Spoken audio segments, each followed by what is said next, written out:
அனைவருக்கும் வணக்கம். லக்னத்துக்கு 4ஆம் பாவம் சுகஸ்தானம். இந்த சுகஸ்தானம் நம்ம ஜாதகத்தில் வலிமையாக சுபகிரகங்களுடைய பார்வையோடு அமர்ந்துள்ளதோ அந்த அளவுக்கு நம்ம வாழ்வில் எவ்வளோ பிரச்சனைகள் சோதனைகள் வந்தாலும் அதை அனைத்தையுமே மிக எளிதாக கடந்து சாதித்துவிடுகிறோம். சுகம் என்று சொல்லும் பொழுது நம்மளுடைய மனம் அமைதியாக இருக்கும் பொழுதும் நம் மனம் நமக்கு வாழ்க்கையில் என்ன கிடைத்ததோ அதுக்கு நன்றியாக அதை திருப்திகரமாக நம்ம ஏற்றுக்கொண்டு வாழும்போது மட்டும்தான் நம்முடைய வாழ்க்கையில் அந்த உண்மையான சந்தோஷம் என்பது வரும். நல்லது கெட்டதுகள் எல்லாம் கிரகங்களில் நமக்கு தெரிகிறது. அந்த நல்லது கெட்டதுகளை ஒரு தராசு போன்று கடும் முள்ளாக இருந்து செயல்படுவது தான், பேலன்ஸாக செயல்படுவது தான் நம்முடைய மனம். அந்த மனம்தான் நம்முடைய 10ஆம் பாவம் ஜாதகத்தில் லக்னத்துக்கு 10ஆம் பாவம் சொல்லக்கூடிய கர்மஸ்தானத்துக்கு 4ஆம் இடமாக வருகிறது. அவருடைய கர்மாவை எந்த விதமான கஷ்டமும் இல்லாமல் அதை ஏற்றுக்கொண்டு அழகாக கடக்கூடிய ஒரு தன்மை 4ஆம் இடம் தான் நம்மளுடைய ஜாதகத்தில் சுட்டி காட்டும். நம்மளுடைய உடலில் 4ஆம் இடம் சொல்லக்கூடியது நம்முடைய மனம். நம்ம வாழக்கூடிய இருக்கக்கூடிய இடத்த சொல்லக்கூடியது அதுவும் 4ஆம் இடம் தான். தாயோடைய அன்பு கிடைக்காம போயிடும். இளமையிலே தாய் மரணம் அடைகிறதோ இல்லை இளமையிலே தாயை விட்டு பிரிஞ்சு வாழக்கூடிய ஒரு வாய்ப்பை ஏற்படுத்தக்கூடியதோ அதுவும் 4ஆம் இடம் தான். இந்த 4ஆம் இடம் நம்மளுடைய ஜாதகத்தில் 12 பாவத்தில் மொத்தத்தையும் கண்ட்ரோல் பண்ணக்கூடியது இந்த 4ஆம் இடம். இந்த 4ஆம் இடம் தான் நம் வாழ்வில் எந்த அளவுக்கு ஒரு வசந்த காலத்தை வாழப் போகிறோம், எந்த அளவுக்கு வாழ்க்கையில் வெற்றி பெறப் போகிறோம் என்று சொல்லக்கூடியது 4ஆம் இடம் மட்டுமே சொல்லும். கிடைத்த ஒரு விஷயத்தை எளிதாக ஏற்றுக்கொண்டு வாழ்வதும், நமக்கு கிடைத்த நல்ல விஷயத்தை அதில் ஏதாவது ஒரு தப்பு கண்டுபிடிச்சி எனக்கு இது சரியில்லை, எனக்கு மட்டும் என் வாழ்க்கை அமைஞ்சிருக்கு சொல்லி அதில் குறைச்சி எடை போட்டு வாழ்க்கையை அழித்து கொள்ளக்கூடிய பல ஆட்களை நான் பார்த்துருக்கேன்.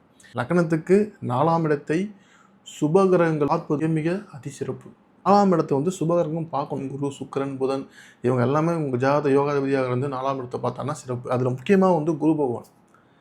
யாருடைய ஜாதகத்திலெல்லாம் லக்னத்துக்கு 4ஆம் இடத்தை குரு பகவானுடைய பார்வை அமைந்துள்ளதோ அவங்கள அனைவருக்குமே வாழ்க்கையில், அதுவும் பிற்பகுதி லைஃப்பில் மிக பிரம்மாண்டமான வாழ்க்கையும், பணம், சொத்து சுகங்கள், மாட மாளிகைகள், ஒரு யானை கட்டி வாழ்வாங்கன்னு சொல்லுவாங்க பார்த்தீங்களா. அதுக்கு உதாரணமாக இந்த காலகட்டத்தில் யானை கிடையாது. இந்த காலத்துக்கு தகுந்த மாதிரி ஒரு நல்ல வீடு, நல்ல ஒரு வாகனங்கள், சுகபோகங்கள், சொகுசான ஒரு வாழ்க்கையை, ஆடம்பரமான ஒரு வாழ்க்கையை வாழ்கிறார்கள். குரு பகவான் பார்த்திருந்து லக்னாதிபதி உங்களுடைய ஜாதகத்தில் 4, 7, 10 இந்த இடங்களில் லக்னாதிபதி பலமாக அமைஞ்சிட்டாருன்னா அந்த ஜாதகங்கள் அனைவருக்குமே பிற்பகுதின்னு சொல்லக்கூடிய 38-40 வயசுக்கு பிறகுலேருந்து மெல்ல மெல்ல மெல்ல வாழ்க்கையில் மிகப்பெரிய ஒரு அதிர்ஷ்டங்கள் தருகிறது. அதுக்கு நிறையா உதாரண ஜாதகம். நடிகர் அஜித்தோடைய ஜாதகத்தில் நீங்கள் பார்த்தீங்கன்னா மேச லக்னத்தில் பிறந்து லக்னத்துக்கு 8ஆம் இடத்துல குரு பகவான் அமர்ந்திருப்பார். அந்த குரு பகவான் லக்னத்துக்கு 4ஆம் இடத்தை, அங்கே சந்திரன் ஆட்சி பெற்று இருந்தாலும் இந்த குரு பகவான் லக்னத்துக்கு 4ஆம் இடத்தை பார்ப்பார். லக்னாதிபதி செவ்வாய் போயிட்டு லக்னத்துக்கு 10ஆம் இடத்துல போய் உச்சம் பெற்று அமர்ந்திருப்பார். அவர் இளமையில் சினிமாவுக்கு எல்லாமே ஒரு நிறையா சம்பாதிச்சு நிறையா இருந்தாலும் நிறையா போராட்டங்களை சம்பாதிச்சார். ஆனால் அவருக்கு இந்த 40 வயதுக்கு பிறகு அவருக்கு பில்லா படம் வருது.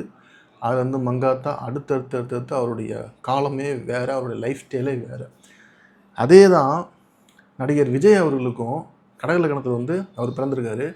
லக்னத்துக்கு 8ஆம் இடத்துல குரு அமர்ந்திருக்காரு. அந்த குரு பகவான் லக்னத்துக்கு 4ஆம் இடத்தை பார்ப்பார்.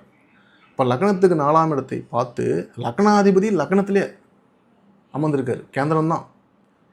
அப்போ அவருக்கும் அந்த 40 வயதுக்கு பிறகு இருந்து தான் இந்த கடந்த 10 வருஷம் காலமாக தான் அவர் தொட்டது அனைத்துமே உச்சம்.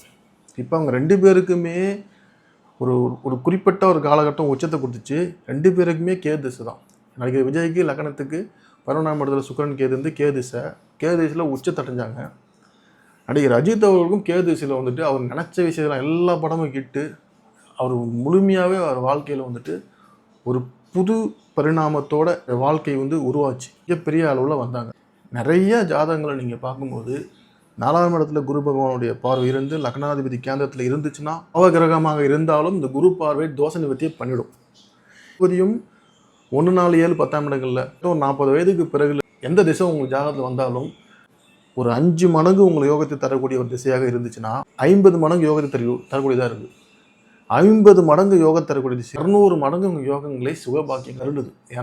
எண்ணங்கள், சிந்தனைகள், நான் வாழ்க்கையில் எதெல்லாம் நினைச்சு ஆசைப்பட்டனோ அவை அனைத்தையும் கொண்டு வந்து தரக்கூடிய ஒரு 4ஆம் பாவம் என்பது நம்ம மனமும் நான் சொல்லியிருந்தேன். 4ஆம் பாவம் வந்து சுகஸ்தானம் சொல்லியிருந்தேன். அந்த 4ஆம் பாவத்துக்கு 8ஆம் இடம் தான் 11ஆம் இடம். அப்போ ஒரு ஜாதகத்தில் 4ஆம் இடம் ஆக்டிவேட் ஆயிடுச்சுனாலே 11ஆம் இடம் வாழ்க்கையில் எதெல்லாம் நினைக்கணும், எதெல்லாம் ஜெயிக்கணும்னு நினச்சோமோ, எதெல்லாம் சாதிக்கணும்னு நினச்சோமோ அத்தனையுமே தரக்கூடியது தான் 11ஆம் இடம். இந்த 4ஆம் இடம் ஆக்டிவேட் ஆனாலே அதனுடைய உயிர் பாவம் சொல்லக்கூடிய 8ஆம் இடமும் ஆக்டிவேட் ஆயிடும். நன்றி, வணக்கம்.